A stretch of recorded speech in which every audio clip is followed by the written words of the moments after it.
নমস্কাৰ crack Assam exam YouTube চেনেলৰ অন্য এটা ভিডিঅ'লৈ আপোনাক পুনৰবাৰ স্বাগতম জনাইছো। আজিৰ ভিডিঅ'টোত আমি অসমৰ স্বাস্থ্য বিভাগৰ আৰু আগন্তুক হ'বলগীয়া অসম আৰক্ষীৰ লিখিত পৰীক্ষাৰ বাবে সহায়ক হোৱাকৈ কেইটামান অতি প্ৰয়োজনীয় প্ৰশ্নোত্তৰ লৈ আহিছো। গতিকে বেছি পলম নকৰি আজিৰ ভিডিঅ'টো আৰম্ভ কৰো হকচোন। আজিৰ ভিডিঅ'টোৰ প্ৰথম প্ৰশ্নটো দিয়া আছে, which Sikh guru is considered the founder of Sikhism? কোনজন শিখ গুৰুক শিখ ধৰ্মৰ প্ৰতিষ্ঠাপক বুলি গণ্য কৰা হয়? ইয়াৰ শুদ্ধ উত্তৰটো হ'ব ডি, শিখ গুৰু গুৰু নানক দেৱক শিখ ধৰ্মৰ প্ৰতিষ্ঠাপক বুলি গণ্য কৰা হয়। নেক্সট কুৱেশ্যনটো দিয়া আছে, who is the first Indian cricketer to take 10 wickets in an innings of test cricket? Test ক্ৰিকেটৰ এটা ইনিংছত 10টা উইকেট লোৱা ভাৰতীয় ক্ৰিকেটাৰ গৰাকী কোন? ইয়াৰ শুদ্ধ উত্তৰটো হ'ব ডি, টেষ্ট ক্ৰিকেটৰ এটা ইনিংছত 10টা উইকেট লোৱা ভাৰতীয় ক্ৰিকেটাৰ গৰাকী হ'ল অনিল কুম্বলে। নেক্সট কুৱেশ্যনটো দিয়া আছে, গিদ্ধা এণ্ড ভাংৰা আৰু ফক dances of which state? Giddha আৰু ভাংৰা কোনখন ৰাজ্যৰ লোকনৃত্য? ইয়াৰ শুদ্ধ উত্তৰটো হ'ব বি, গিদ্ধা আৰু ভাংৰা ভাৰতৰ পঞ্জাৱ ৰাজ্যখনৰ লোকনৃত্যৰ নাম। নেক্সট কুৱেশ্যনটো দিয়া আছে, who is the author of the Mahabharata? মহাভাৰতৰ ৰচক কোন? ইয়াৰ শুদ্ধ উত্তৰটো হ'ব চি, মহাভাৰতৰ ৰচকগৰাকী হ'ল মহৰ্ষি বেদব্যাস। নেক্সট কুৱেশ্যনটো দিয়া আছে, হু ৰোড দ্য বুক অৰ্থশাস্ত্ৰ? অৰ্থশাস্ত্ৰ নামৰ কিতাপখন কোনে লিখিছিল? ইয়াৰ শুদ্ধ উত্তৰটো হ'ব চি, অৰ্থশাস্ত্ৰ নামৰ কিতাপখন চাণক্যই লিখিছিল।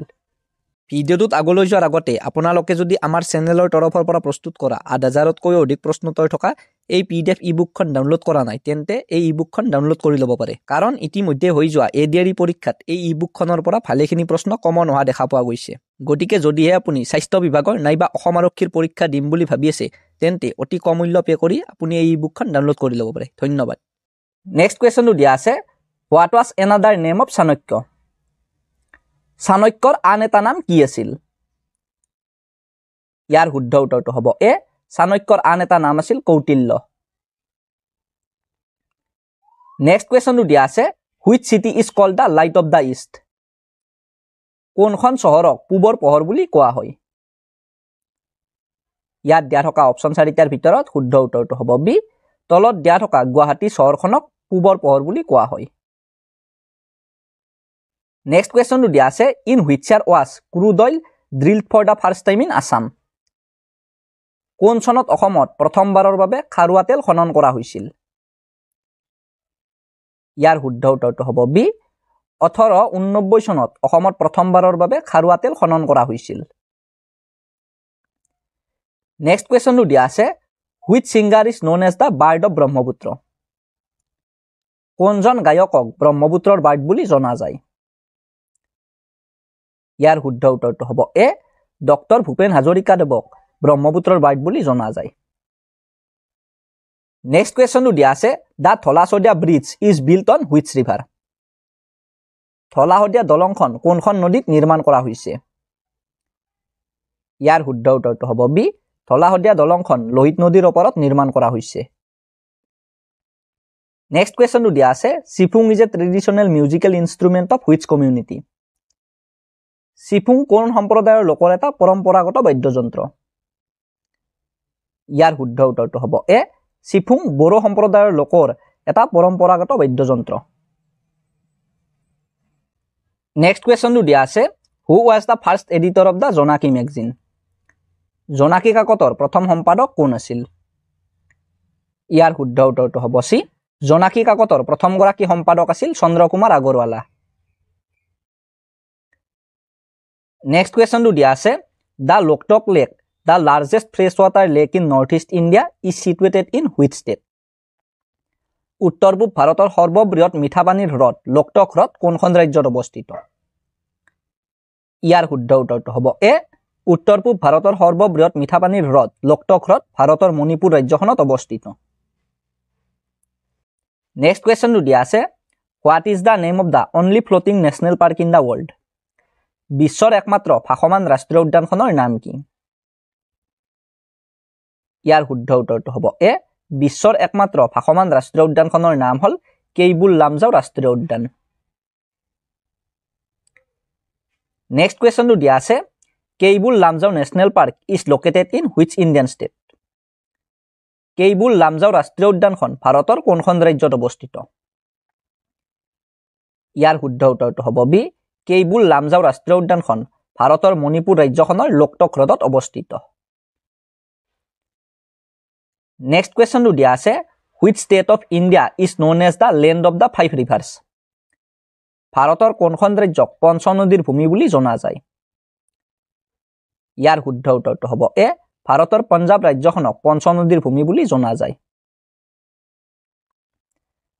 নেক্সট কুৱেশ্যনটো দিয়া আছে the Nathula pass connects India with which neighbouring country Nathula পাছে ভাৰতক কোনখন চুবুৰীয়া দেশৰ সৈতে সংযোগ কৰে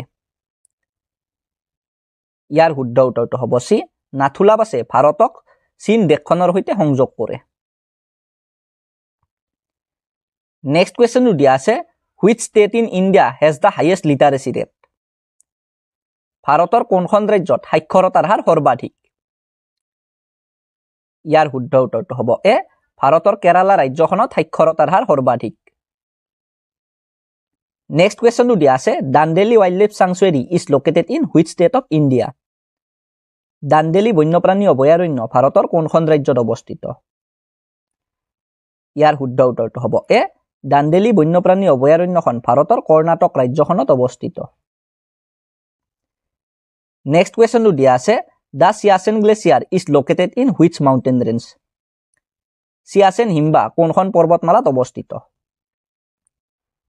ইয়াৰ শুদ্ধ উত্তৰটো হ'ব এ চিয়াচেন হিমবাহ কাৰাকোৰাম পৰ্বতমালাত অৱস্থিত